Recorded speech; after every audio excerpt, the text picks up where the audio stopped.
ආත්මත් බාර කළා.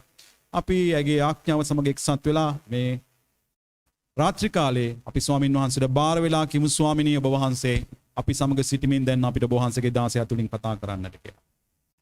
ප්‍රේමණීය යහපත් දෙවි පියාණනි ඔබ වහන්සේට අනේක වාරයක් ස්තුති කරනවා ස්වාමිනී මේ ශුද්ධ වූ කාලය තුල ඔබ වහන්සේගේ පාමුල ස්වාමිනී පවුලක් ලෙස සභාවක් ලෙස ස්වාමිනී ඔබ වහන්සේව නම දින පිණිස ඔබගේ දරුවන් එකිනෙකාව ඔබ වහන්සේ රැස් කරපු තනන් වහන්සේ නිසා ස්වාමිනී ඔබ වහන්සේගේ දෑතට මේ කාලය තුල ඔබගේ දිව්‍ය වචනය බාර කරනවා ස්වාමිනී ඔබ වහන්සේට ස්තුති කරනවා ස්වාමිනී පියාණනි වසරක් ආරම්භ වෙන්ට යන මොහොතක ස්වාමිනී අපේ ජීවිතය ඔබ වහන්සේගේ දිව්‍ය වචනය තුලින් ආරම්භ කරන්නට ඔබ දී තිබෙන මේ අන්නගේ අනුග්‍රහය ගැන ඔබට ස්තුතියි මගේ දෙවි පියාණනි ස්වාමිනී ඔබ වහන්සේට බාර වෙනවා අපි එකිනෙක කෙනා ස්වාමිනී ඔබට බාර කරන ඔබගේ දිව්‍ය වචනය ඔබට ස්තුතියි ස්වාමිනී ඔබ අප වෙනුවෙන් පිළියෙල කර තිබෙනා ඔබේ උතුම් වූ ඔබගේ දිව්‍යමය වචනය නිසා ස්වාමිනී ඔබ වහන්සේ අද දවසේ ස්වාමිනී මේ කාලය තුල අපට ඔබගේ වචනයෙන් මඟ පෙන්වන්නට යන්නේ කුමක්ද ස්වාමිනී ඒ වචනේ ආශිර්වාදය ස්වාමිනී ඒ ආකාරයෙන්ම අද දවසේ අල්ලගන්නට අපි එකිනෙකාට කරුණාව දෙන්න ස්වාමිනී ඔබගේ දාසය ඔබට මුළුමනින්ම බාර කරනවා ස්වාමිනී ඔහුගේ තොල් ඔහුගේ මුඛේ ස්පර්ශ කළ මැනව ඔබගේ වචනේ සත්‍යතාවය පමණක්ම ඔබගේ දරුවන්ට ගෙනෙන පිණිස ස්වාමිනී ඔබගේ දාසය මත ඔබගේ දිව්‍ය ප්‍රඥාව නිදහස් කරන්නට කියලා ඉල්ලනවා ස්වාමිනී මේ කාලය තුල ඔබගේ දරුවන්ට ඔබගේ දිව්‍ය වචනයට විරුද්ධව ස්වාමිනී බාධා කරන්නට මේ දොරටු වලින් ඇතුල් වෙන්න ස්වාමිනී දැනටමත් උත්සාහ කරමින් සිටිනා යක්ෂයාටත් යක්ෂයාගේ සේනාවටත් අණ කරනවා ජීවමාන යේසුස් වහන්සේගේ නාමයෙන් දුර යන ලෙසට මගේ දේව තාත්තා ඔබ වහන්සේ පමණක් මේ අභිමුඛත්වයේ අප සමග ක්‍රියා කළ මැනව සුදාත්මයාණනි ඔබ වහන්සේගේ දිව්‍ය ස්පර්ශ පමණක් අපට දැනෙන්නට සැලැස්සුව මැනව ස්වාමිනී ඔබගේ දිව්‍ය වචනය අපගේ ජීවිත ඔබගේ දාසය ස්වාමිනී ඔබ වහන්සේගේ දිව්‍ය හස්තයට මුළුමනින්ම කැප කරලා බාර කරලා යාඥා කරනවා උතුම් ශුද්ධ යේසුස් වහන්සේගේ යහපත් වූ නාමය නිසා ආමෙන්.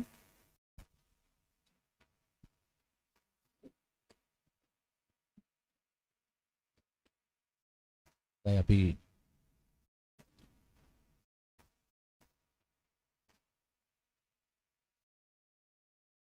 වසරක් අවසාන කරලා අපි අලුත් වසරක්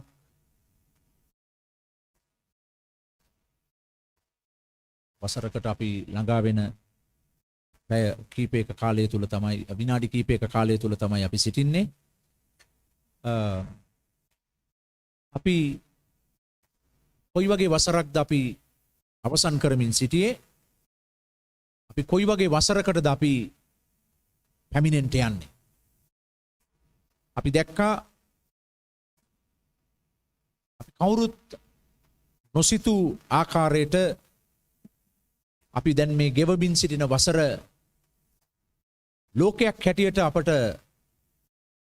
අසීරු කාලයක් තුලින් යන්න සිදු වුණා අපි දැනටත් සිටින්නේ එවන් අසීරු අමාරු කාලයක් පසු කරමින්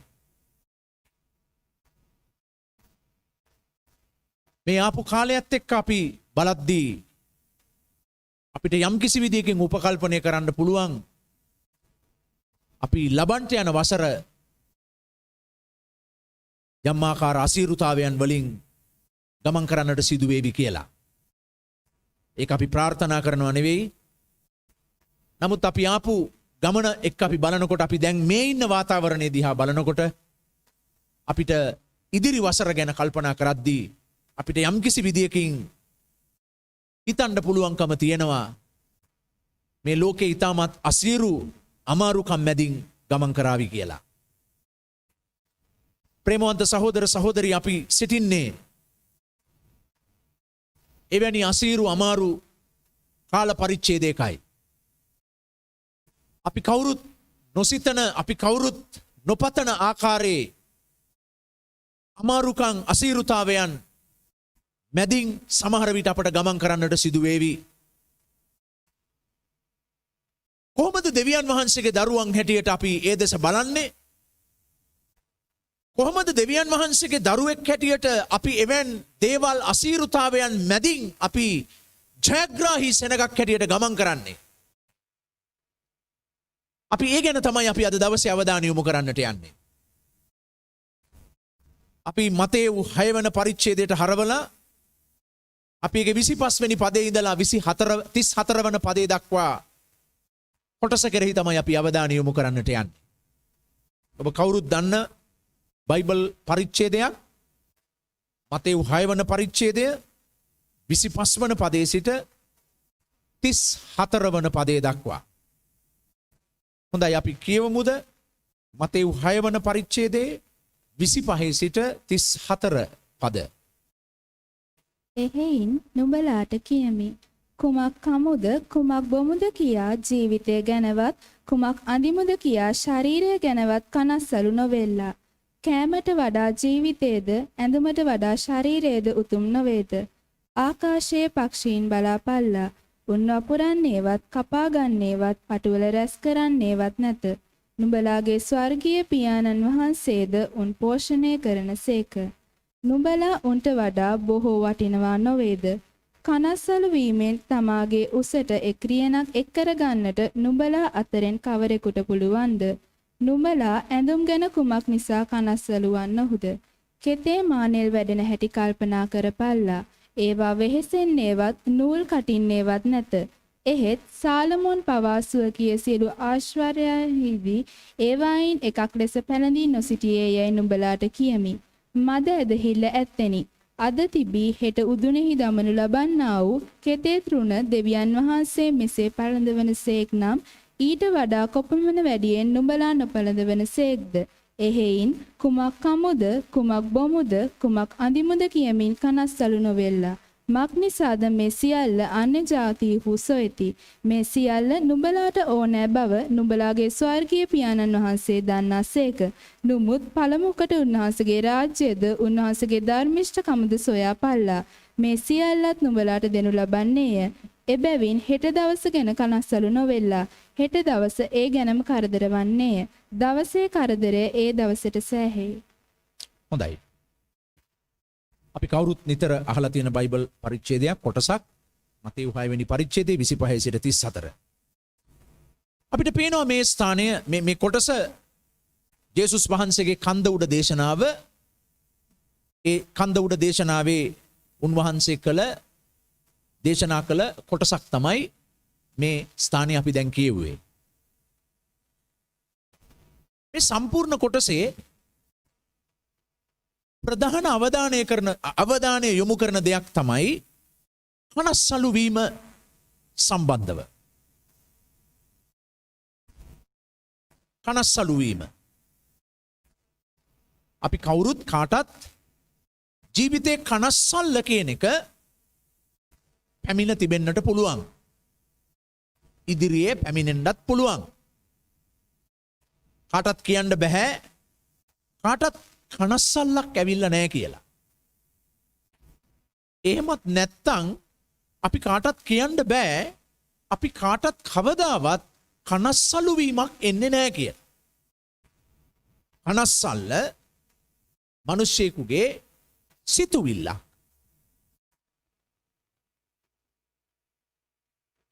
මොන වගේ දේවල් නිසාද මිනිස්සු කනස්සල්ලටපත් වෙන්නේ? විවිධ හේතු නිසා මිනිස්සුන්ට කනස්සලු සිතුවිලි පැමිණෙන්න පුළුවන්. සමහර විට අපි දැන් මේ මූණ දෙන මේ වාතාවරණේ සමහර රැකියාවන් පිළිබඳ අපි අපේ රැකියාවේ යම් අපේක්ෂාවන් අපි ඉලක්කයන් තබා ගත්තා. නමුත් අපිට නොසිතූ ආකාරයෙන් අපි මේ ප්‍රශ්නවලට මුහුණ දීමත් සමග අපිට කනස්සල්ලක් එනවා. දැන් මම හිතුව ආකාරයට මගේ රැකියාවේ මම බලාපොරොත්තු වෙච්ච ඉලක්කය කරා අරමුණ කරා මට ළඟා වෙන්න බැරි වුණා නේද කියලා. තවත් සමහරක් වෙලාවට මේ කාලේ අධ්‍යාපනය පිළිබඳ ප්‍රශ්න තියෙනවා. අපිට කනස්සල්ලක් එන්න පුළුවන්. මම කොහොමද මගේ අධ්‍යාපනය හරියාකාරව නිම කරන්නේ? මේ වාතාවරණයත් එක්ක අර බලාපොරොත්තු වෙච්ච ආකාරයෙන් සමහර දේවල් සකස් කරන්න බැරි වුණා ජීවිතේ. ඒ නිසා අපට කනස්සල්ලක් එන්න පුළුවන් අපේ ඉදිරි අධ්‍යාපනය ගැන. සමහර විට අපිට කනස්සල්ලක් එන්න පුළුවන් අපේ සම්බන්ධතාවයන් නිසා. ස්වාමි පුරුෂයෙක් භාර්යාවක් හැටියට අපි බොහොම සමීපව ආදරෙන් අපි ජීවිතේ පටන් ගත්තා. නමුත් අපි එකිනෙක කෙනාගේ යම් අවබෝධයේ ප්‍රශ්නයන් නිසා අපේ මනුස්ස ස්වභාවයන් නිසා සමහර අපේ සම්බන්ධතාවල පළුදුවීම් විශ්වාසයේ බිඳ වැටීම් යම් කිසි විදියකින් අපේ ජීවිතයේ සබඳතා බිඳීම් අපට ඇති වෙන්නට පුළුවන්. එවිට අපිට කනස්සලු සිතුවිල්ලක් එනවා. මම මෙච්චර විශ්වාස කළා නේද ඔහුව? මම මෙච්චර ආදරය කළා නේද ඈට? මම මෙච්චර විශ්වාස කළා නේද මගේ දරුවන්ව, මගේ ස්වාමි පුරුෂයව, මගේ භාර්යාවව? අපිට කනස්සල්ල කියන එක ජීවිතේ අපේ සබඳතාවයන් පදනම් කරගෙන බිඳ වැටීම් නිසා අපිට කනස්සල්ල කියන එක පැමිණෙන්න පුළුවන්. ඒ වගේම අපගේ අනාගත ඉලක්කයන් අපි තැබුවා. අපි යම් යම් ඉලක්ක සපුරා ගැනීමට අපි සෑහෙන අපි ආයෝජනයක් කළා. වෙහෙස වුණා. නමුත් අපි අපේක්ෂා කරපු ඉලක්කයන් අපට සාක්ෂාත් කරගන්න බැරි වුණා. ඉතින් අපට කනස්සල්ලක් තියෙනවා. අනේ මම කොහොමද අනාගතයට මුහුණ දෙන්නේ? මං කොහොමද මගේ පවුල ගෞරවාන්විත පවුලක් හැටියට ඉස්සරහට ගෙනියන්නේ? මම කොහොමද මගේ අනාගත ඉලක්කයන් ජයගන්නේ අධ්‍යාපනයේ ප්‍රශ්න නිසා? මං කොහොමද මගේ රැකියාවේ ඒ ඉහළ අපේක්ෂාවන් ඉෂ්ට කරගන්නේ මේ වාතාවරණය නිසා? දැන් මේ ආදි වශයෙන් යම් කිසි විදිහේ අපි ජීවිතේ මුණ දෙන යම් දේවල් නිසා අපිට කනස්සල්ල අපේ ජීවිතයට පැමිණෙන්න පුළුවන්. කෙනෙක් කියන්න පුළුවන් මගේ දෙමව්පියන් නිසා මම කනස්සල්ලෙන් ඉන්නේ. මගේ පවුලේ වාතාවරණය නිසා මං කනස්සල්ලෙන් ඉන්නේ. මගේ ඉදිරි අනාගතයේ බලාපොරොත්තු ගැන මං කනස්සල්ලෙන් ජීවත් වෙන්නේ. ඇයි මට මෙහෙම පවුලක් හම්බුනේ? ඇයි මට මේ විදිහේ දෙමව්පියන් ලැබුණේ? ඇයි මට මේ විදිහේ පවුලක් ලැබුණේ? ඇයි මට මේ විදිහේ රස්සාවක් හම්බුනේ? ඇයි මේ විදිහේ රූපයක් මට ලැබුණේ? මං කැමති මීට වඩා අලංකාර රූපයක් මට තිබුණා නම් මං කනස්සලු වෙන්න පුළුවන් මගේ ස්වභාවය ගැන. මං කනස්සලු වෙන්න පුළුවන් මගේ පවුල ගැන. මං කනස්සලු වෙන්න පුළුවන් මගේ අනාගතය ගැන. මං කනස්සලු වෙන්න පුළුවන් මගේ ආර්ථිකය සහ අනාගත බලාපොරොත්තු ගැන. මිනිස්සුන්ගේ ජීවිතේ මිනිස්සු අපේක්ෂා කරන අපේක්ෂාවන් ඉටු කරගන්න බැරි වෙන අවස්ථාවේ මිනිස්සුන්ට යම්කිසි ආකාර කනස්සලු සිතුවිලි මිනිස්යාගේ මනසේ ඇතිවන්නට ඉඩ තිබෙනවා. ඒක මිනිස්සෙකුගේ ස්වභාවය. කාටත් කියන්න බෑ අපට කනස්සල්ලක් එන්නේ නැහැ කියලා. කාටත් කියන්න බෑ අපට කනස්සල්ලක් එන එකක් නැහැ කියලා. ඒ නිසා අපි මේ ගෙවමින් සිටින වසරේ අපි ජීවිතයේ විවිධ කනස්සලුවීම් මැදින්, කරදරවීම් මැදින්, වේදනා විඳීම් මැදින් අපි ගමන් කරලා තිබෙන්නට පුළුවන්. සමහර විට අපි අපි පසු කරමින් ඉන්න වසර දිහා අපි බැලුවම අපිට තව එකක් අපිට හිතන්න පුළුවන්. ඉදිරි වසරේ උනත් අපිට ජීවිතයේ විවිධ අවස්ථාවල යම්කිසි විදිහේ කනස්සලු අත්දැකීම් වලින් සිතුවිලි වලින් අපි ගමන් කරන්න පුළුවන්. ප්‍රේමවන්ත සහෝදර සහෝදරී, මෙවැනි කනස්සලු වීම කවදාවත් අපි හිතන්න නරකයි මිනිස්සෙකුගේ ජීවිතයට පැමිණෙන්නේ නැතයි කියලා. මිනිස්සෙකුගේ ජීවිතයට කනස්සල්ල පැමිණෙන්න පුළුවන්. නමුත් මිනිස්සෙකුගේ ජීවිතයේ කනස්සල්ල පැවතීම, මිනිස්සෙකුගේ ජීවිතයට පැමිණෙන ජීවිතේ මුණ දෙන යම් දේවල් නිසා මගේ පවුලේ වාතාවරණය, මගේ හැඩරුව, මගේ අධ්‍යාපනය, මගේ සුදුසුකම්, මගේ යම් අඩුපාඩුකම්, මේ සියලු දේවල් නිසා මට එන කනස්සලු සිතුවිල්ල පවත්වා ගැනීම කෙනෙක්ගේ ජීවිතේ දරුණු පරාජයක් කරා තමාව රැගෙන යන්න පුළුවන්. කෙනෙක් ජීවිතේ සිදුවුණු යම් කිසි දෙයක් නිසා, සබඳතා බිඳ වැටීමක් නිසා, තමාගේ ඉලක්ක සපුරා ගන්න බැරි වුණු නිසා තමාගේ ස්වභාවයේ තමා පිළිබඳ තමාට තිබෙන යම්කිසි අඩුපාඩුවක් යම්කිසි හීනමානයක් ලෙස තමන්ගේ සිතුවිලි වල කනස්සල්ලක් තමාට පැමිණෙන්න පුළුවන්. නමුත් අපි පරිස්සම් වෙන්නට ඕන දේ තමයි එය අපේ සිතුවිලි වල පවතිනා වූ දෙයක් ලෙස තිබෙන්නේ නම් එය ඔබගේ ජීවිතය පරාජිත කරන ඔබව රෝගී තත්වයට ඇද දමන්නට ප්‍රධාන හේතුවක් වන්නටද පුළුවන්. කෙනෙක්ගේ ජීවිතේ කනස්සල්ල කාංසාව මොකක්ද කියන්නේ? අයියෝ මම ලස්සන නෑනේ. අයියෝ අරගොල්ලන්ට වගේ මට නෑ නේද? ඒගොල්ලෝ අඳිනවා වගේ මට අඳින්න නෑ නේද? ඒගොල්ලෝ කනවා බොනවා වගේ අපට කන්න නෑ නේද? ඒගොල්ලෝ විනෝද වෙනවා වගේ මට ඒ විදියට විනෝද වෙන්න බෑ නේද? අනේ මේ විදිය අම්මා තාත්තා කෙනෙක් මට හිටියානම් අයියෝ ඇයි මට මෙහෙම අම්මලා තාත්තලා ලැබිලා තියෙන්නේ? විවිධ ආකාරයේ කනස්සලු අපේ සිතුවිලි වල එන්නට පුළුවන්. නමුත් ඒවා පවතිනම් ඔබේ ජීවිතේ ඔබේ මනස තුල ඔබ මානසික ආතතියකට පැමිණෙන ඔබ මානසික රෝගී තත්වයකට පත්වෙන්න පුළුවන් පුද්ගලයෙක් බවට පත්වේවි. ලෝකේ හැම 4 දෙනෙකුගෙන් එක්කෙනෙක් මානසික රෝගීන් කියලා වාර්තා වෙනවා. ලෝකේ හැම 4 දෙනෙකුගෙන් එක්කෙනෙක් මානසික රෝගී තත්වයන් වලට ගොදුරු වී සිටිනවා කියලා කියනවා. ඒකෙන් අදහස් කරන්නේ ඔළුව අවුල් වෙලා ආගියතේ පාරක් තොටක් ඉබාගාතේ ඇවිදිනවා කියන එක නෙවෙයි. යම් කිසි විදිහේ මානසික අසහනයන් මානසික අවශ්‍යතාවයන් වලින් තෙරපිලා පීඩා විඳින අය ලෙස සිටින්නට පුළුවන් කියලා කියනවා. ලංකාවේ 100 දෙනෙකුගෙන් 10 දෙනෙක් 10% මානසික රෝගී තත්වයන් වලින් පීඩා විඳින බව වාර්තා වෙනවා අලුත් වාර්තාවන් වල.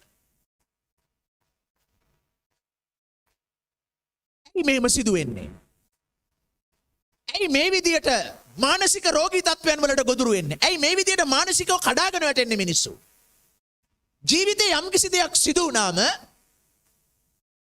ඒ සිදුවෙච්ච දේ පිළිබඳව කනස්සල්ල පවතිනවා ඒ අයගේ.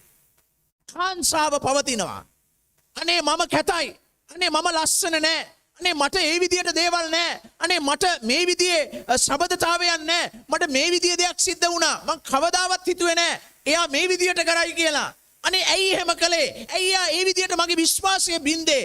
ඇයි මේ විදියට මට මගේ විභාගයේ සමත් වෙන්න බැරි වුණේ? අනිත් අය සමත් වෙනවා. මම අසමත් වුණා. ඇයි මට එහෙම වුණේ? මේ විදියේ කලකිරුණු මේ විදිය කනස්සලු සිතුවිලි යම් කෙනෙක් තුල දිගු කාලයක් පවතින්නේ නම් ඒ తත්වය ඔබව මානසික රෝගී තත්වයකට ඇද දමන්න පටන් ගන්නවා. ප්‍රේමවන්ත සහෝදර සහෝදරී, අපි මේ తත්වය ජය ගන්න පුළුවන් සෙනගක්. අපි මේ ආපු වසර එවැනි කනස්සලු අත්දැකීම් අපේ ජීවිතේ අපට පැමිණෙන්නට ඇති. නමුත් ඔබ දන්නවද ඒ සෑම තත්වයක් මැද අපිට ජයග්‍රාහී ලෙස ගමන් කරන්න දෙවියන් වහන්සේගේ අනුග්‍රහය තිබෙනවා. අපි ආරම්භ කරන්න යන වසරේ පවා අපි පසු කරන වසර මෙන්ම විවිධ කනස්සල්ල පැමිණෙන ජීවිතේ අවස්ථාවන් මැදින් අපි ලබන වසර ගමන් කරන්න පුළුවන් සමහර විට. නමුත් ඔබ දන්නවද ඒ සෑම දෙයක් මැද අපිට විජයග්‍රාහී කිතුණු ජීවිතයක් ගත කරන්න අනුග්‍රහයක් තිබෙනවා.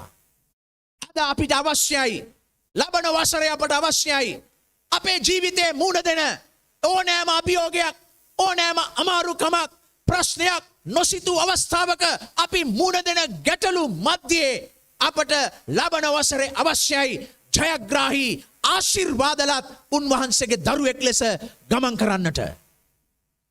අපි 6 වෙනි පරිච්ඡේදයේ 25 වෙනි පදය 31 වෙනි පදයට අවධානය යොමු කළාම ජේසුස් වහන්සේ කියනවා කනස්සලු වෙන්න එපා. බලන්න 25 වෙනි පදය 31 වෙනි පදය. ඒ පද දෙකේම ජේසුස් වහන්සේ කියනවා ඔබ කනස්සලු වෙන්නට එපා කියලා. දැන් ප්‍රශ්නේ තියෙන්නේ ඕනම කෙනෙක් මේ දේ කියන්නට පුළුවන්. ඔබ කනස්සලු වෙන්න එපා. ඔබේ ගෙදර තත්ත්වය ගැන ඔබ කනස්සලු වෙන්න එපා. ඔබේ දෙමව්පියන්ගෙන් සිද්ධ වෙලා තියෙන දේවල් ගැන ඔබ කනස්සලු වෙන්න එපා. ඔබේ අධ්‍යාපනය ගැන ඔබ කනස්සලු වෙන්නේ. ඔබ කනස්සලු වෙන්න එපා. ඔබට ඉදිරියට යන්න පුළුවන්. මේ දේ ඕනම කෙනෙක් කියන්න පුළුවන්. දේව වචනේ අපට පේනවා ජේසුස් වහන්සේද කිව්වා කනස්සලු වෙන්න එපා. ඒ කියන්නේ මොකද්ද? අපට කනස්සලු සිතුවිලි එන්න පුළුවන්. එන්න පුළුවන් නිසානේ කියන්නේ වෙන්න එපා කියලා. කනස්සලු වෙන්න එපා කියන්නේ කනස්සල් එන්න පුළුවන් දෙයක්. ඉතින් ඔබටත් මටත් කනස්සලු සිතුවිලි පැමිණෙන්න පුළුවන්. එහෙම ජීවිතයක් අපිට තියෙන්නේ. එහෙම සමාජයක වටපිටාවක අපි ජීවත් වෙන්නේ. හැමදේම එකම විදියට සිදු වෙන්නේ නැහැ. සෑම දෙයක්ම වෙනස් වෙනවා. අපි හිතන විදියට දේවල් සිදු වෙන්නේ නැහැ. අපි හිතන විදියට මිනිස්සු අපිට විශ්වාස කරන්න බැරි වෙනවා. වෙනස් වෙනවා. හැබැයි උන්වහන්සේ කියන්නේ කනස්සලු වෙන්න එපා කියලා. මොකද්ද? කනස්සල්ල තුල ඔබ සිටින්න එපා. කනස්සලු සිතුවිලි එන්න පුළුවන්. මිනිස්සු විශ්වාසය කඩ කරන්න පුළුවන්. මිනිස්සු අපිට බොරු කරන්න පුළුවන්. අපිට සමහර දේවල් අපි අසමත් වෙන්නට පුළුවන්. එතකොට ඇත්තටම මිනිස්සෙක් කෙරෙට අපිට කනස්සල්ලක් එනවා. කනස්සල්ල තුල ඔබ සිටින්න එපා. කනස්සලු සිතුවිලි තුල ඔබ ජීවත් වෙන්න එපා. සමහරක් අය හරි ආඩම්බරෙන් කරන්නේ කනස්සල්ල බෙදා ගන්නවා. කනස්සල්ල ගැනම කතා කර කර ඒක පෝෂණය කරනවා.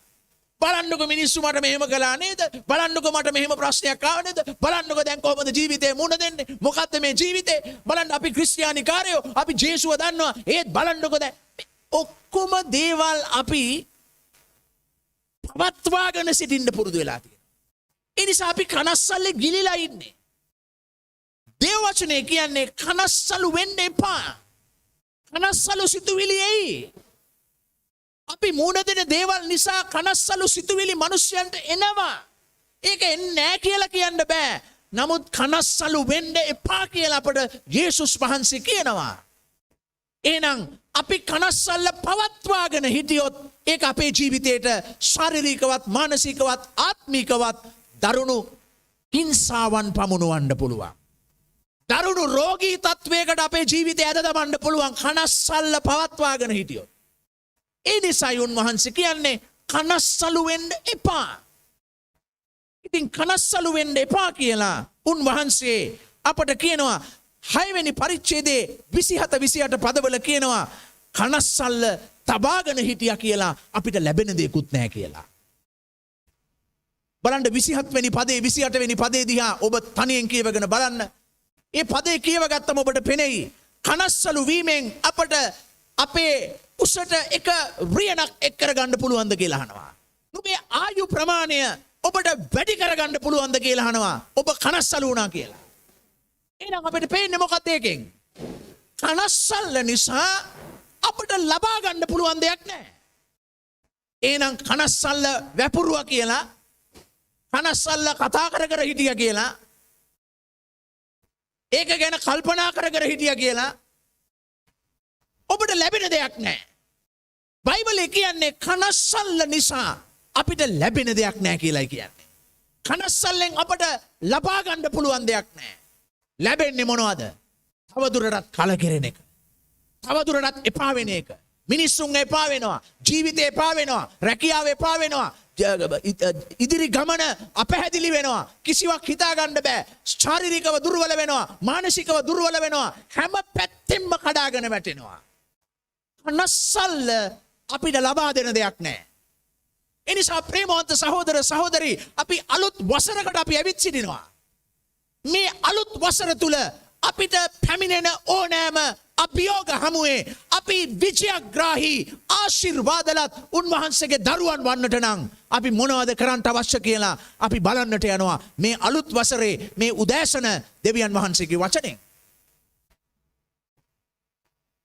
බලන්න මේ බයිබල් කොටසේ 25 වෙනි පදේ සහ 26 වෙනි පදේ කියන පද දෙකට ගියාම අපිට ඊටමත් අලංකාර මඟ පෙන්වීමක් දෙනවා මෙමෙන් තත්ත්වයක් තුල ජයග්‍රාහී ආශිර්වාදලත් මිනිස්සෙක් බවට පත්වීමට අවශ්‍ය කරන වැදගත් මූල ධර්මයක්.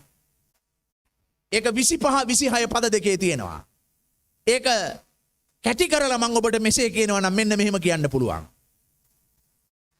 දෙවියන් වහන්සේ තුල ඔබට ඇති උතුම්කම සහ අගය දැනගන්න.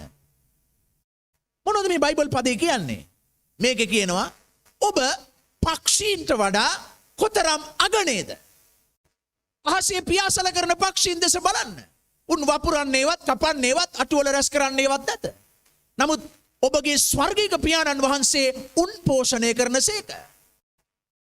ඔබ ඔවුන්ට වඩා කොතරම් අගනේද? ප්‍රියමෝත සහෝදර සහෝදරී, ඊට පල්ලෙහා පදවල ජේසුස් වහන්සේ කියනවා කෙතේ මානෙල් වැඩෙන හැටි බලන්න. ඔබ ඊට වඩා කොපමණ සරසන්න ඔබගේ ස්වර්ගීක පියාණන් වහන්සේට පුළුවන්කමක් තිබෙනවා නේද? මොකද්ද මේ දෙකෙන් කියන්නේ? ක්‍රිස්තුස් වහන්සේ තුල, දෙවියන් වහන්සේ තුල ඔබට ඇති උතුම්කම සහ අගය පිළිබඳවයි මෙතන කතා කරන්නේ. ඔබගේ අගය හඳුනාගත්තොත්, ඔබගේ උතුම්කම හඳුනාගත්තොත් ඔබට ජය ගන්න බැරි බාධාවක් නැහැ.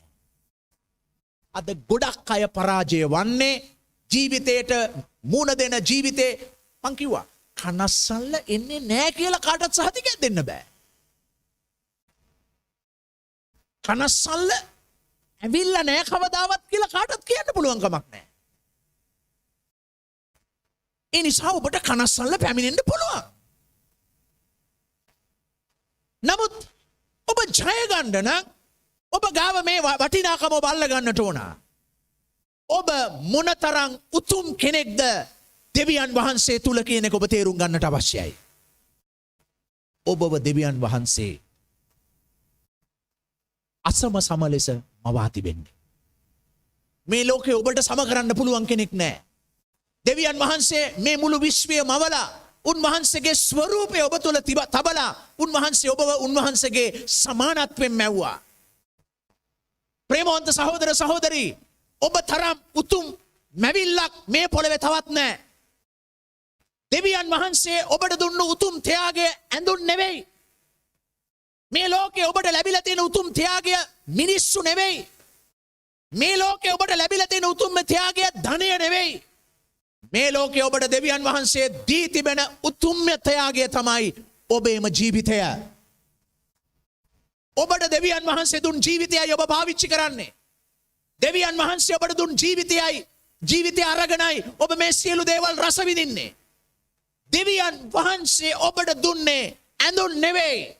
දෙවියන් වහන්සේ ඔබට දුන්නේ සල්ලි නෙවෙයි. ඔබගේ ජීවිතයයි උන්වහන්සේ ඔබට දුන් උතුම් ත්‍යාගය. ඔබට තවත් ජීවිතයක් නැහැ. ඔය ජීවිතයයි ඔබට තියෙන්නේ. ඕක තමයි ඔබට ලැබිච්ච ජීවිතය. ඕක තමයි දෙවියන් වහන්සේගේ උතුම්ම ත්‍යාගය. ඕක සම කරන්න බෑ කිසිවකට මේ ලෝකේ. ඕක සම කරන්න බෑ මුදල් වලට. ඕක සම කරන්න බෑ ඔබේ ඇඳුමට. ඕක සම කරන්න බෑ ඔබේ රූපයට හැඩයට. ඕක සම කරන්න බෑ තවත් පුද්ගලයෙක්ට. ඔබ අසම කෙනෙක්. දෙවියන් වහන්සේ ඔබව විතරයි මේ ලෝකේ ඔබ කියලා කෙනෙකුව තැබුවේ. වෙන කිසිවෙක් නෑ ඔබ මෙන්. ඔබගේ පාට තියන අය ඉන්න පුළුවන්. ඔබගේ නම තියන අය ඉන්න පුළුවන්. ඔබ වගේ කතා කරන අය ඉන්න පුළුවන්. ඔබගේ ලේ වර්ගය තියන අය ඉන්න පුළුවන්. නමුත් ඔබ දන්නවද? ඔබගේ ජාන තියෙන ඔබගේ DNA අණු ගණනය කිරීමට අනුව ඔබ කියන්නේ ඔබ විතරයි. වෙන කිසිවෙක් නෑ. ඒ ඔබ විතරයි. ඒ තමයි දෙවියන් වහන්සේ දුන්න කෙනා ඒ ඔබ. ඔබට දෙවියන් වහන්සේ ගාව ස්ථානයක් තිබෙනවා.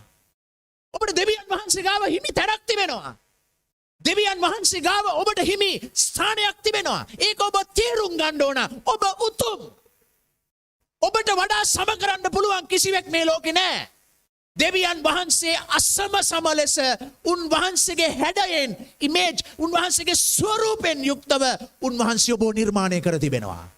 ඔබට ගහන්න පුළුවන්, ඔබට ළඟින් තියන්න පුළුවන් වෙන කිසිවෙක් නැහැ. ඔබ කියයි ඕ මං හරි කලකිරීමෙන් ඉන්නේ. ඔබ කියනවා ඔය වුණාට මගේ ගෙදර ප්‍රශ්න තිබෙනවා. ඔබ කියනවා ඔය වුණාට මගේ පවුලේ සමගියක් නැහැ. ඔබ කියනවලෝ ඒ වුණාට මම ලස්සන කෙනෙක් නෙවෙයි කියලා මට හිතෙනවා. සමහරක් අය මට කියලා තියෙන දේවල් වලට අනුව මම වටින්නේ නෑ. මම හොඳ කෙනෙක් නෙවෙයි. මම දුර්වලකම් තියෙන කෙනෙක්. අනිත් අය මට වඩා හොඳයි. ඔබට එසේ පෙනෙන්නට පුළුවන්. නමුත් ඔබ දන්නවද දෙවියන් වහන්සේ ඔබව උන්වහන්සේගේ ස්වරූපයෙන් උන්වහන්සේගේ උතුම් වස්තුවක් ලෙසයි උන්වහන්සේ මවා තිබෙන්නේ. මට මේක වෙන විදියක් නෑ කියන්න. ඒ දෙවියන් වහන්සේ පොළොවට යේසුස් ක්‍රිස්තුස් වහන්සේ ලෙස පැමිණ ඔබගේ පාපය වෙනුවෙන් ඔබ මැරෙන්න ඕන වෙලාවේ ඔබ වෙනුවෙන් මරණය විඳින්න තරම් උන්වහන්සේගේ ජීවිතය නැති කරන්න තරම් උන්වහන්සේ ඔබේ ජීවිතයට ප්‍රේම කළා. උන්වහන්සේට එතරම් ඔබ වටිනවා. ඔබේ ගෙදරට ඔබ වටින්නේ නැති වෙන්න පුළුවන්. ඔබගේ පවුලයට ඔබ වටින්නේ නැති වෙන්න පුළුවන්. ඔබට අනිත් ඔබගේ අගය අනිත් අයට නැති වෙන්න පුළුවන්. නමුත් ඔබව නිර්මාණය කළ දෙවියන් වහන්සේට ඔබව උතුම් ඔබව අගෙයි උන්වහන්සේට ඔබ වැදගත්. උන්වහන්සේ ඔබ මවා තිබෙන්නේ ආකාරයෙන්මයි. ප්‍රේමවන්ත සහෝදර සහෝදරී, ඒ නිසා ඔබට එන කලකිරීම, ඔබට එන කනස්සල්ල යට කරනවා ඔබව. ඔබගේ ජීවිතයේ අගය යට කරනවා. ඔබගේ වටිනාකම නෑ කියලා ඔබට හැඟීමක් දනවනවා. ඔබ ඊට උඩින් ඔබ ගෙනෙන්න අවශ්‍යයි. ඕ මම දෙවියන් වහන්සේගේ දරුවෙක්. ඕ මම දෙවියන් වහන්සේගේ ස්වරූපයෙන් මවනු ලැබූ කෙනෙක්. උන්වහන්සේ මට කතා කළේ පුතේ කියලයි. ඒ කියන්නේ උන්වහන්සේ මගේ පියාණන් වහන්සේ. මෙන්න මගේ අනන්‍යතාවය, මෙන්න මගේ අගය ක්‍රිස්තුස් වහන්සේ තුල තිබෙන. ඔබට සම කරන්න පුළුවන් කෙනෙක් නෑ. ප්‍රේමවන්ත සහෝදර සහෝදරි, හැම අවුරුද්දෙම මේ දෙසැම්බර් මාසේ 31 වෙනිදා මේ කාලේ එනකොට මාව මගේ අතීතයට හැම වෙලාවෙම අරගෙන යනවා. පහුගිය දවසක මෙන්න මෙහා පැත්තේ අල්ලපු ගෙදර ඒ අය පාටියක් තිබ්බා. මේ එහා පැත්තේ ගෙදර. ඒ එහා පැත්තේ ගෙදර පාටිය තියෙන වෙලාවේ උඩ ඉඳගෙන යාඥා කර කර ඉන්න මට සිහි වෙන්නේ මගේ අතීතයයි. ඊට ඉස්සර මම යේසුස් වහන්සේව අඳුර ගන්නට පෙර ඒ එහා පැත්තේ ගෙදර සංගීත භාණ්ඩ හදාගෙන මගේ යාළුවෙක් හැටියට කුඩා කාලේ ඉඳලා මාත් එක්ක හිටපු කෙනා සංගීත භාණ්ඩ හදාගෙන සෙල්ලම් කරනකොට මම කලේ මොකද්ද? මාත් එක්ක හිටියා මගේ ජාතියේ නරුම යාළුවෝ ටිකක් මාත් එක්ක. අපි උන් සෙට් එක එකතු වෙලා ඒ ගෙදරට හැපැත්තට රතිඤ්ඤ දානවා. 31 රාත්‍රියේ එවැනි පිස්සු නටපු කෙනෙක් මම. ඔබ දන්නවද? මම රස්තිය අදුකාරයෙක් හැටියට ජීවත් වුණේ. මට මතකයි 31 රාත්‍රියේ මං ඒ ගෙදරට රතිඤ්ඤ දාලා මම හැංගුණා, මම හවුණා. මම ඒක කළේ කියලා. ඊට පස්සේ මොකද කළේ? මට දරගස්සලා මගේ තාත්තා ගැහුවා. එවැනි කුපාඩි ජීවිතයක් ගත කරපු කෙනෙක් මම. ඔබ දන්නවද මේ ගමටවත් කිසි මිනිසෙක්ටවත් වටින්නේ නැති වුණත් ඔබ දන්නවද ජීවමාන දෙවියන් වහන්සේට මාව වටිනා කෙනෙක් බවට මන් තේරුම් ගත්තා. ඒ යේසුස් වහන්සේ මාව උතුම් කොට සැලකුවා. ඔබ කියන්න පුළුවන් පල්ලිය කිසි කෙනෙක් මාව ගණන් ගන්නෑ. ඔබ කියන්න පුළුවන් පවුලයට මාව වටින්නේ නැහැ. නමුත් ඔබ දන්නවද ඔබගේ මැවුම්කාර දෙවියන් වහන්සේට ඔබ ගැන සැලැස්මක් තිබෙනවා. මම රස්තියාදුකාර ජීවිතයක් ගත කෙරුවේ. මගේ කුඩා කාලේ අම්මා නැති වුණේ. මං කුඩා කාලේ ඉඳලා රස්තියාදු පොරක් බවට ජීවත් වුණා. නමුත් දෙවියන් වහන්සේ මා දෙස බැලුවා. උන්වහන්සේ දැනගෙන හිටියා. උන්වහන්සේගේ අතේ මා ගැන කොටාගෙන තිබුණා. උන්වහන්සේ මං ගැන සැලසුම් කරලා තිබුණා. මේ රාත්‍රියේ මේ උදෑසන මං ඔබට කියනවා ඔබ ගැන දෙවියන් වහන්සේ ලියා තිබෙනවා. මොන කලකිරීමේද ඔබ යන්නේ? මොන අමාරුකමින්ද ඔබ ගමන් කරන්නේ? මොන කලස්සල්ලෙන්ද ඔබ ජීවිතයට මුහුණ දෙමින් සිටින්නේ? යේසුස් වහන්සේ ඔබ වෙනුවෙන් කුරුසියේ මැරුණේ. උන්වහන්සේ ඔබව සලකා තිබෙන්නේ උන්වහන්සේගේ පුත්‍රයෙක් බවයි. මේ රාත්‍රියේ අපි දැනගෙන සිටින්න ඕන දේ තමයි ක්‍රිස්තුස් වහන්සේ තුල දෙවියන් වහන්සේ ඉදිරිපිට මගේ උතුම් වටිනා අගය මොකද්ද කියලා මම දැනගෙන සිටීම මාව ජයග්‍රාහී කරනවා. ජයග්‍රාහී කරන්න පුළුවන්කම තිබෙන්නේ මගේ අනන්‍යතාවයයි. ජයග්‍රහණයට ගේන්න පුළුවන්කම තිබෙන්නේ මගේ අනන්‍යතාවයයි. මොකද මගේ අනන්‍යතාවය? මං දෙවියන් වහන්සේගේ පුතෙක්. උන්වහන්සේට මාව වටිනවා. මං උන්වහන්සේගේ දරුවෙක්. උන්වහන්සේට මාව අගෙයි. මේ මුළු විශ්වයටම වඩා උන්වහන්සේට මාව අගෙයි. මෙන්න මගේ අනන්‍යතාවය. මම මේක දැන සිටින්න අවශ්‍යයි. මොනවද 25 වෙනි පදේ කියන්නේ? අපි 25 වෙනි පදේ 26 වෙනි පදේ කියමුද?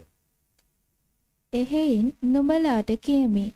කුමක් කමුද කුමක් බොමුද කියා ජීවිතය ගැනවත් කුමක් අඳිමුද කියා ශරීරය ගැනවත් කනස්සලු නොවෙල්ලා. කෑමට වඩා ජීවිතයේද ඇඳුමට වඩා ශරීරයේද උතුම් නොවේද? ආකාශයේ පක්ෂීන් බලාපල්ලා. උන් අපුරන්නේවත් කපා ගන්නේවත් අටුවල රැස් කරන්නේවත් නැත. නුඹලාගේ ස්වර්ගීය පියාණන් වහන්සේද උන් පෝෂණය කරනසේක.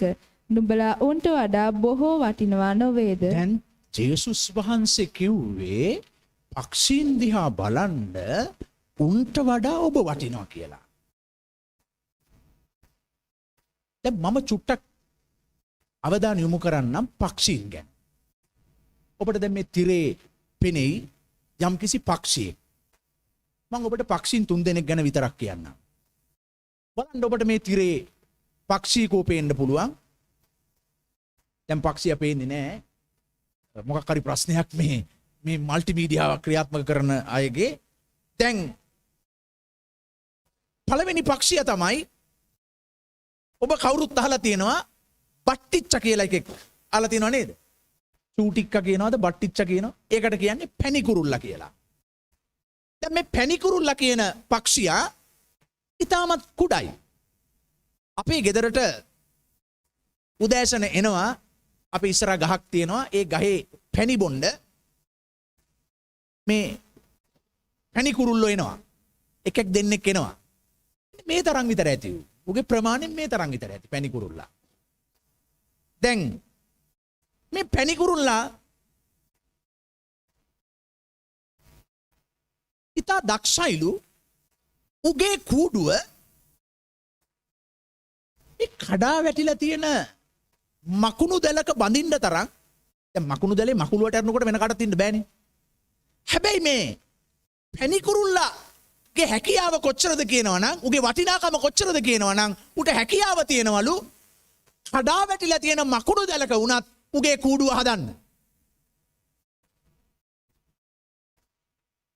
මේ පැණිකුරුල්ලාගේ තියෙන විශේෂත්වයක් තමයිලු මේ පැණිකුරුල්ලා සහ පැණිකිරිල්ලිය මේ දෙන්නා උගේ කූඩුවේ ඉන්න පැටව්ව බලාගන්න එනවලු පැයකට 16 වතාවකට වඩා. පැයකට 16 වතාවකට වඩා ඇවිල්ලා කූඩුව ඇතුළට ඇවිල්ලා බලනවලුගේ පැටව් දෙන්න. පැටව් ටිකව. දැන් බලන්න මෙච්චර වටිනාකමක් අගයක් අද අම්මට තාත්තට නැති දේවල් පක්ෂියට තියෙනවා. සමහර දරුවන්ව තාත්තලා බලන්නෙම නැහැ. අම්මලා බලන්නෙම නැහැ. ඒගොල්ලන්ට මොකද සල්ලි හොයන්න තියෙනවද? ඒගොල්ලන්ට අනාගතේ වෙනුවෙන් ලොකු රැස් කිරීම කරන්න තියෙනවා. කෝටි ගණන් රැස් කරන්න තියෙනවා. පැණිකුරුල්ලා පැයකට වතාවක් පැයකට 16 වතාවක් ඇවිල්ලා උගේ කැදැල්ලේ පැටියව බලලා යනවා.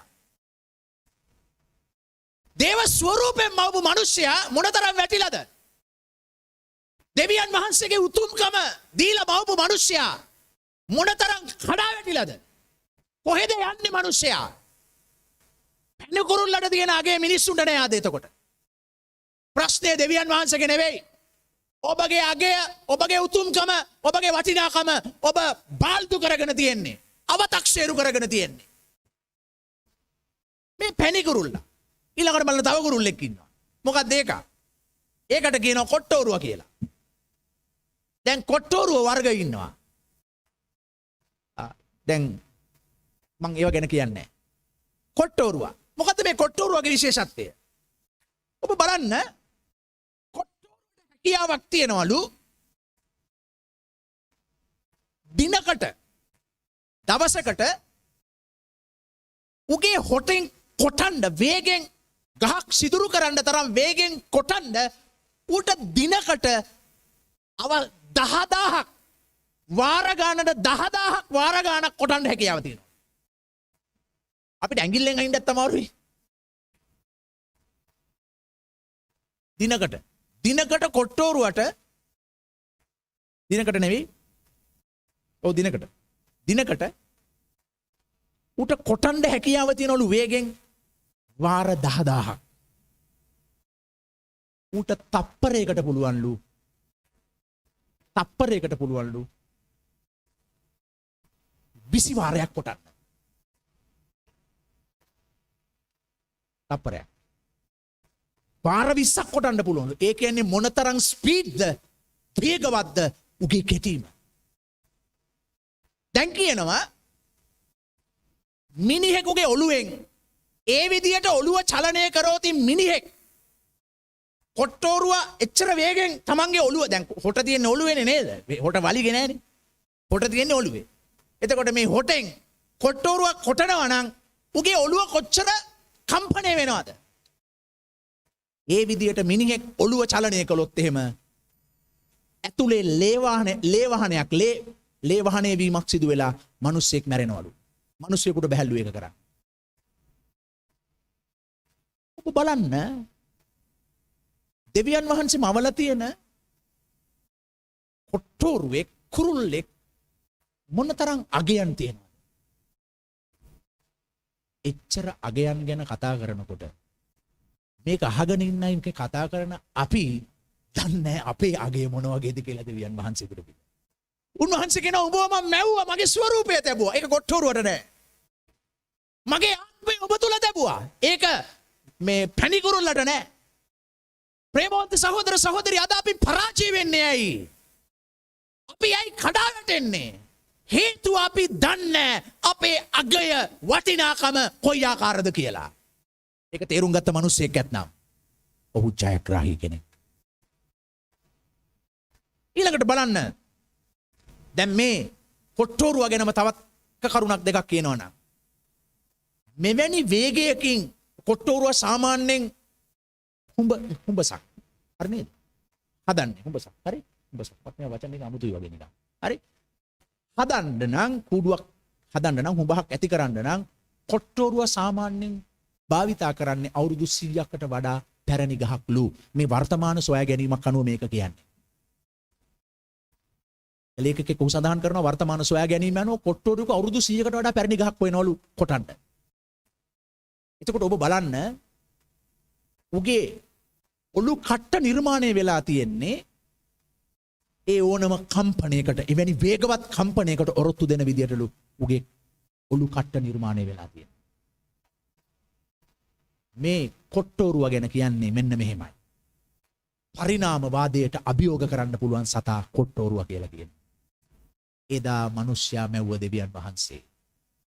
ඒ කොට්ටෝරුව ඒ විදියටම නොවෙනස් වී තවමත් ඒ අනන්‍යතාවයේ වටිනාකම ආරක්ෂා කරගෙන ජීවත් වෙනවා. ඌ පරිණාමය වෙලා නැහැ. හලෝ. ඌ පරිණාමය නොවී සිටිනවා. ඌ දෙවියන් වහන්සේගේ මැවිල්ලක්. ආමෙන්. ඊළඟ සතා අපි බලමු ඉක්මනින්. ඊළඟ සතා. අනිත් එක කොට්ටෝරුව ගැන තව එකක් කියන්නම්. මොකද බලන් ඉන්නකොට කොට්ටෝරුව වගේ තේරෙන්නේ. කොට්ටෝරුවගේ හොටේ දිගට වඩා 5 ගුණයක් දිගයිලු උගේ දිව. ඒ වගේම සිහින්ලු. කොට්ටෝරුවට හැකියාවක් තියෙනවලු උගේ දිව ඕනෑම කූඹි ගුලක් ඇතුළට දාලා කූඹින්ම ඇදලා ගන්න. උගේ දිවේ තියෙන ඒ ඇලෙන සුළු ස්වභාවය නිසා කූඹින්ව නිතරම රැඳිලා හිටිනවලු. කූඹි මොන විදියකින්වත් උගේ දිව හැපුවත් ඒක ඌට නොදැනෙන විදියට උගේ දිව සකස් වෙලා තියෙනවා කියලා කියනවා. ඒ තමයි දෙවියන් වහන්සේගේ නිර්මාණය. ඊළඟට බලන්න. ඊළඟට ඔබට දකින්න පුළුවන් වඩු කුරුල්ලා. වඩු කුරුල්ලව සාමාන්‍යයෙන් හඳුන්වන්නේ කූඩු සෑදීමේ ප්‍රධානියා වඩුවා හැටියට සලකන කෙනා තමයි වඩු කුරුල්ලා. උට තවත් නාමයක් දෙනවා. කුරුළු ලොවේ අනංගයා කියලා කියනවා වඩු කුරුල්ලා. දැන් ඔබ දන්නවා අනංගයා. අනංගයා තමයි එක එක්කෙනා ගෑනු ළමයි වටේ කැරකෙනවා. ගෑනු අය ඉන්න තැන්වල කැරකෙනවා අනංගයෝ. දැන් ඒ වගේ අනංගයා තමයිලු කුරුළු ලොවේ අනංගයා තමයිලු වඩු කුරුල්ලා. දැන් මේ වඩු කුරුල්ලා කූඩුවක් හදනවා. ඌ කූඩුවක් හදලා සම්පූර්ණ කරන්නේ නැහැ. ඌ කූඩුව භාගයට හදලා ඔබ දන්නවා වඩු කුරුල්ලෙකුගේ කූඩුව එක පැත්තකින් ඔබට මෙතන තියෙනවා පින්තූරයක් තියෙනව නේද? ඔව්. එක පැත්තක් නිකන් බෝලේ වගේ රවුම වගේ ඇවිල්ලා පල්ලෙහාට එනකොට නිකන් හීනියට ඇවිල්ලා තියෙනවා. ඌ අර උඩට තියෙන කොටස හදලා ඌ ඉතුරු කොටස හදන්නේ නැහැලු ඌට කිරිල්ලියක් හොයාගන්න තුරු. දැන් ඉන්න කොල්ලෝ වගේ. රස්සාවකුත් නැහැ, අධ්‍යාපනයකුත් නැහැ, ගේකුත් නැහැ, කරන්න මෙලෝ දෙයක් නැහැ. ඉස්සලම කෙල්ලෙක් හොයාගන්න. මිනිහාගේ ජීවිතයේ තියෙන පළවෙනිම වැදගත් කාරණේ ඒක තමයි. ගැලවීම ලැබුවා නම් ජේසුස් වහන්සේ වෙනුවෙන් දශමයක්වත් දාඩිය ටිකක් හලලා නැහැ. ඉස්සලම හොයාගන්නේ කෙල්ලෙක් නැත්තම් කොල්ලෙක්. වඩු කුරුල්ල. ඒකටත් එක්ක. ඌ දන්නවා උගේ කැදැල්ල හදාගෙන අවසන් වන්නේ කිරිල්ලියක් හොයාගත්තට පස්සේ තමයි ඉතුරු කොටස ඌ අවසන් කරන්නේ. කිරිල්ලියක් ලැබෙන තුරු වඩු කුරුල්ල කරන්නේ කූඩුව බාගෙට හදලා ඌ අනංගයා වගේ ඉන්නවා කොහෙන් හරි කිරිල්ලියක් ලබා ගන්න. මේ බලන්න මේ විදිහේ මේ සතෙකුට තියෙන ආభాෂයේ සතෙකුට තියෙන හැකියාව පුළුවන්කම ටිකක් හිතලා බලන්න. දැන් ඒක අපේ ඇයිට නෑනේ. අපේ ඇයිට උඩයට මාරු වෙලා. තන තේරෙන්නෙත් නෑ, වයස තේරෙන්නෙත් නෑ, ඉන්නවද කියන්නේ නැද්ද කියලා තේරෙන්නෙත් නෑ. මේ දෙවියන් වහන්සේගේ ස්වරූපෙන් අපිව මවලා තියෙනවා. අද කරගෙන තියෙන්නේ මොකද්ද? අපේ අගය අපි දන්නේ නෑ. අපේ වටිනාකම දන්නේ නෑ. අපේ අනන්‍යතාවය දන්නේ නෑ. දන්නේ නැතුව මොකද කරන්නේ? නිකන් කලකිරෙනවා ජීවිතේ. ඊට පස්සේ කියනවා බලන්නකො මම මෙහෙම වුණා. ඇයි මට මෙහෙම වුනේ? මට ජීවිතෙත් එපා වෙලා තියෙන්නේ. ඔක්කොම ඉවරයි. මොකද්ද? කනස්සල්ල. ඔබ ක්‍රිස්තුස් යේසුස් වහන්සේ ඉදිරියේ ඔබ වටිනා කෙනෙක්.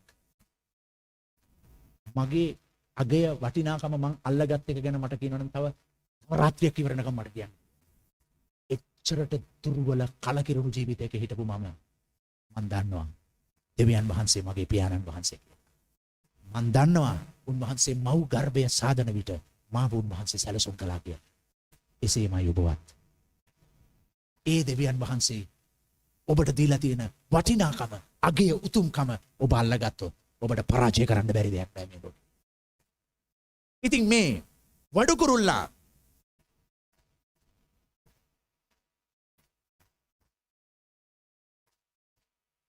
අපි 26 වෙනි පදයේ වඩු කුරුල්ලා ගැන නේ. 26 වෙනි පදේ 6 වෙනි පරිච්ඡේදය. මොනවද 26 වෙනි පදේ කියන්නේ?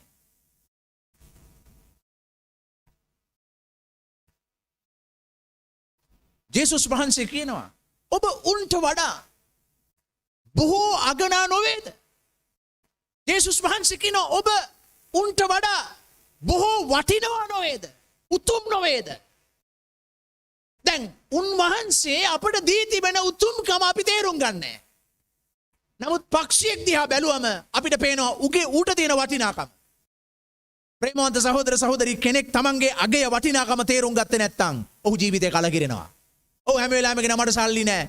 මට අඳින්න නැහැ. මට හරියමන් රස්සාවක් නැහැ. මට ලස්සන රූපයක් නැහැ. මට මේ විදියට නැහැ. මොකද්ද මේ ජීවිතේ? ඔව් කලකිරෙනවා. ඔව් කනස්සල්ලෙන් ජීවත් වෙන්න පටන් ගන්නවා. හැබැයි ඔහු දන්නේ නැහැ ක්‍රිස්තුස් වහන්සේ තුල ඔහුට තිබෙන අගය. ක්‍රිස්තුස් වහන්සේ තුලින් ඔහුට දීලා තියෙන වටිනාකම ඔහු අඳුරන්නේ නැහැ. ඒ නිසා මම ආරාධනා කරනවා මේ උදෑසන ඔබ නව වසරකට ඇවිල්ලා තියෙන්නේ. ඔබගේ ජීවිතේ මොන කනස්සල්ලෙන් ඔබ ගමන් කරමින් හිටියත් ඔබගේ වටිනාකම ජේසු ඉදිරියේ ඔබට තියෙන අගය ඔබ අල්ලා ගත්තොත් ඔබ මේ වසර සියලු බාධාවල් පරාජය කරන වසරක් බවට පරිවර්තනය වෙන්න යනවා. ඒක තමයි පළවෙනි වැදගත් කාරණාව. අපි විජයග්‍රාහී ලෙස ගමන් කරන්න. මෙන්න අවසාන කාරණාවට අපි යනවා. දෙවෙනි කාරණාව අවසාන කාරණාව අපි. ඒක 30 වෙනි පදේ තියෙන්නේ. ජේසුස් වහන්සේ කියනවා මදද හිල්ල ඇත්ත. කුමක් නිසා නුඹ කලකිරෙනවද? කනස්සලු වෙනවද? මද ඇදහිල්ල ඇත්ත. දැන් මොකද්ද එතකොට ප්‍රශ්නේ? ඇදහිල්ල නැහැ නෙවෙයි. උන්වහන්සේ චෝදනා කරේ ඇදහිල්ල නැහැ කියලා නෙවෙයි. උන්වහන්සේ චෝදනා කරේ මොනවටද? උඹේ ඇදහිල්ල තියෙනවා. උඹේ ඇදහිල්ල මදයි. මොනවටද මෙච්චර කාලයක් ඇදහිල්ල තිබිලා තියෙන්නේ? මෙන්න මෙච්චරට ඇදහිල්ල තිබිලා තියෙන්නේ. මොනවටද දන්නවද? යේසුස් වහන්සේකම ගැලවුම්කාරයා. උන්වහන්සේ පමණයි දෙවියන් වහන්සේ. එච්චරයි ඇදහිල්ල. වෙන මොකටවත් ඇදහිල්ලක් නැහැ. මෙච්චර කලකට ආපු ක්‍රිස්තියානි ජීවිතය කියන එකේ තියෙන්නේ ඇදහිල්ල ඔච්චරටයි. මොනවටද? යේසුස් වහන්සේ මගේ ගැලවුම්කරු. මගේ පාපෙට සමාව දෙන්න පුළුවන්. මට ආදරය කරන්න පුළුවන් එකම කෙනා උන්වහන්සේ තමයි. ඒකත් භාගයට තියෙන්නේ. ඒක තමයි තියෙන ඇදහිල්ල. ඊට වඩා පොඩ්ඩක්වත් ඇදහිල්ල. ඒක තමයි මද ඇදහිල්ල කියන්නේ. තියෙනවා ඇදහිල්ල. මදයි. යේසුස් වහන්සේ චෝදනා කරන්නේ එකයි මද ඇදහිල්ල. එහෙනම් දැන් අපිට අවශ්‍යතාවය මොකද්ද? පූර්ණ ඇදහිල්ලක් ඇතිව ගමන් කිරීම අපිට කනස්සල්ල ජය ගන්න පුළුවන්. පූර්ණ ඇදහිල්ලක් තබන්න. මොකද ඇදහිල්ල කියන්නේ? මෙහෙම එකක්ද? මට පුළුවන් මාව පරාජය කරන්න කාටවත් බෑ. මට පුළුවන් මට ජය ගන්න පුළුවන්. මම ඉස්සරහට යනවා. ඒ ඔබ මත පිටා සිටින ඒක නෙවෙයි ඇදහිල්ල කියන්නේ. ඔබව නිර්මාණය කළ ඔබව උතුම් කොට වැදගත් කොට මවන ලද දෙවියන් වහන්සේ වන යේසුස් ක්‍රිස්තුස් වහන්සේ මත ඔබේ බැඳීම ඔබගේ පදනම පිහිටුවන එක. ඇදහිල්ල කියන්නේ ඒකයි. ඔබ මවපු දෙවියන් වහන්සේ ඔබ වෙනුවෙන් කුරුසියේ මැරුණා වූ යේසුස් ක්‍රිස්තුස් වහන්සේ මත ඔබගේ ජීවිත ගමන පිහිටුවා තැබීම ඇදහිල්ල කියන්නේ ඒකයි. කෙනෙක්ට පුළුවන්කමක් තියෙනවා විචයග්‍රාහී ලෙස ගමන් කරන්න ඇදහිල්ල තබනවා නම්. මොකද්ද? ඒ කියන්නේ ස්වාමිනී මන් දන්නවා ඔබ වහන්සේ මාව අත්හරින්නේ නැහැ. ස්වාමිනී මන් දන්නවා කාටත් මාව එපා වුණාට ඔබ වහන්සේට මාව අවශ්‍යයි කියලා. මන් දන්නවා ඔබ වහන්සේ මට ජය දෙන්න පුළුවන් දෙවියන් වහන්සේ කියලා. මම ඔබේ වචනෙන් දකුණටවත් වමටවත් හැරෙන්නේ නැහැ. කවුරු මට නැති වුණත් කවුරු මාව අතහැරියත් මොන විදිය කවුරු මට කොයි විදියේ සැලකුවත් මම දන්නවා ඔබයි මගේ දෙවියන් වහන්සේ කියලා. මං ඔබ මත පමණක් පිහිටා සිටින්නට යනවා. මම මත නෙවෙයි අනුන් මත නෙවෙයි මං ඔබ වහන්සේ මත පිහිටා සිටිනවා. ඇදහිල්ල දෙවියන් වහන්සේ මත රඳා සිටීම. ඇදහිල්ල යනු උන්වහන්සේ කියා තිබෙන දේ මත ඔබේ ජීවිතේ පිහිටා සිටීමයි. ඒක ඔබ ගාව තියෙනවා නම් ඔබ විජයග්‍රාහී වසරක් තුළ ගමන් කරන්නට යනවා. ඔබ බොහෝ කනස්සල්ලෙන් ගමන් කරන්න පුළුවන්. ඔබේ බැඳීම් ඇල්ම අපි අවසාන කරමු. ඇල්ම බැඳීම මේකට කියනවා මොකද්ද? බැඳීම. යම් කිසි දෙයකට තදින් බැඳුනම යම් කිසි කෙනෙකුට තදින් බැඳුනම යම් කිසි දෙයකට තදින් බැඳුනම යම් කිසි දෙයකට තදින් ඇලුනම එතන සිදුවන්නා වූ කුඩා දෙයක් හෝ වේවා අපිට කනස්සල්ලගෙන දෙන්න බෑ. එවන් තත්වයන් වලින් එවන් රිදීම් වලින් එවන් සිතුවිලි කලකිරුණු සිතුවිලි බවට පත් වෙලා ඒව පවත්වාගෙන ජීවත් වෙනවා. උදෑසනක් පාසා ඒවත් එක්ක කල්පනා කරනවා. රාත්‍රියක් පාසා ඒ සිතුවිලිත් එක්ක මනස එකම තැන කැරකෙනවා. එකම ආකාරයට කැරකි එකම ආකාරයෙන් දවස ගෙවෙනවා, අවුරුද්ද ගෙවෙනවා. තමාම දන්නේ ඔබ මානසික රෝගී තත්වයකට යනවා ක්‍රමක්‍රමයෙන්. මේ චක්‍රය බිඳින්න අපිට පුළුවන්. ඔබේ උතුම්කම වටිනාකම ක්‍රිස්තුස් වහන්සේ තුළ බහදුරා ගන්න. ඔබගේ ඇදහිල්ල ඔබ මත නෙවෙයි, සල්ලි මත නෙවෙයි, පුද්ගලයන් මත නෙවෙයි. ඒව මත ඇලෙන්න එපා. ක්‍රිස්තුස් වහන්සේ මත ඇලෙන්න. ක්‍රිස්තුස් වහන්සේ කෙරෙහි බැඳීමේ ඇදහිල්ලේ පදනමට ඔබ පැමිණෙන්න. ඔබට පරාජය කරන්න පුළුවන් සියලු දේ. ඒ නිසා අපි අවුරුද්දක් අවසන් වෙලා අපි අලුත් අවුරුද්දකට ආවා. මේ අවුරුද්දේ ගිය අවුරුද්දේ මෙන්ම යම්කිසි අපි නොසිතන ආකාරයේ අපහසු තැන්වලින්, අමාරු තැන්වලින්, රිදෙන තැන්වලින් සමහර විට අපි ගමන් කරන්න පුළුවන්. මේ හැමදේ මැදම ඔබ විජයග්‍රාහී දරුවෙක් හැටියට ගමන් කරන්න යන්නේ ඔබගේ ස්වාමින් වහන්සේ වන දෙවියන් වහන්සේ ක්‍රිස්තුස් වහන්සේ තුල ඔබගේ තියෙන අගය, වටිනාකම, උතුම්කම ඔබ අවබෝධ කර ගැනීම තුල. ඒ ස්වාමින් වහන්සේ කෙරෙහි ඔබගේ ඇදහිල්ල, ඇල්ම රඳා තැබීම තුලයි ඔබ ජීවිතේ ජය ගන්න. එසේ නැති ඔබත් මාත්මය අඩිය තැබූ වසරක් අපි කියයි. මොනවා කරන්නද? මොකද ටිවිලා ගියා. ඔබ ජයග්‍රාහී වෙන්න අවශ්‍ය නම් ඔබට අවශ්‍ය කරන්නේ ඔබගේ අනන්‍යතාවය අල්ලගන්න. මම ක්‍රිස්තුස් වහන්සේ තුළ උතුම් අගයක් ඇති වටිනා පුද්ගලයෙක්. උන්වහන්සේ මාව තෝරාගෙන තිබෙනවා. උන්වහන්සේට මං ගැන සැලැස්මක් තිබෙනවා. අල්ලගන්න එක. ඇදහිල්ල සල්ලි මත, පුද්ගලයෝ මත තියන්න එපා. ඔබගේ ඇල්ම පුද්ගලයන් මත තියන්න බෑ. ඔබගේ ඇල්ම යේසුස් වහන්සේ මත තියන්න. ඔබගේ ඇදහිල්ල උන්වහන්සේ කරේ තබා. එවිට ඔබ ජයග්‍රාහී කෙනෙක් වෙන්නට. අපි නැගිටමුද සියලු දෙනා මේ උදෑසන මේ නව වසරේ මේ නව අවුරුද්ද තුල අපි නව බලාපොරොත්තුවකින් නව ශක්තියකින් අපි ඉදිරියට යන්න අවශ්‍යයි. අපගේ බලාපොරොත්තුව අපගේ අවධානය යේසුස් ක්‍රිස්තුස් වහන්සේ මිනිසෙක් නෙවෙයි. අපිව මෙතරම් දුර ගෙන ආපු ස්වාමින් වහන්සේ අපි ඉදිරියෙන් ඉදිරියට ගෙන යන ස්වාමින් වහන්සේව සිටිනවා. අපි ස්වල්ප වේලාවක් අපි දෑත්වසෝමින් උන්වහන්සේට ස්තුති කරමු. උන්වහන්සේ අපිව දැක තිබෙන්නේ. උන්වහන්සේ අපිව හඳුන්වා දී තිබෙන්නේ. උන්වහන්සේගේ උතුම් මැවිල්ල හැටියටයි. උන්වහන්සේගේ ස්වරූපය දරාගෙන උන්වහන්සේගේ සමානත්වයේ ලෙස මවනු ලැබූ උතුම් වස්තුවක් හැටියටයි උන්වහන්සේ ඔබවත් මාවත් හඳුන්වා තිබෙන්නේ. මේක අසන්න හොඳින්. ඔබේ ඩෙන්ටිටි කාඩ් එක මේකයි. ඒක තේරුණානේ? ඇඳුනුම්පතකට තේරෙන්නේ නැහැ. ඔබගේ ඩෙන්ටිටි කාඩ් එක මේකයි. ඔබගේ අනන්‍යතාපත මේකයි. මොකක්ද? මම අහස පොළව මැවුව දෙවියන් වහන්සේගේ දරුවෙක්. ඔබේ අනන්‍යතාවය ඒකයි. අරයාගේ දරුවෙක් මෙයාගේ දරුවෙක් නෙවෙයි. ඔබ මැවුම්කාර දෙවියන් වහන්සේගේ දරුවෙක්. ඒ ඔබගේ අනන්‍යතාවය මේකයි. මොකක්ද? මුළු ලෝකෙටම මාව තේරුම් ගන්න බෑ. මුළු ලෝකෙටම මාව වැදගත් නෑ. නමුත් ඔබ දන්නවද? ඔබගේ මැවුම්කාර දෙවියන් වහන්සේ ඔබ ගැන සැලසුම් කරලා තියෙනවා. ඔබගේ අම්මගේ කුසේදී දෙවියන් වහන්සේ ඔබ ගැන සැලසුම් කරලා තිබෙනවා. මේ වසරේ ඔබ අල්ලගන්න ඕන දේ ඒකයි. දෙවියන් වහන්සේට ඔබ වැදගත්. මිනිස්සුන්ට ඔබ වැදගත් නෑ.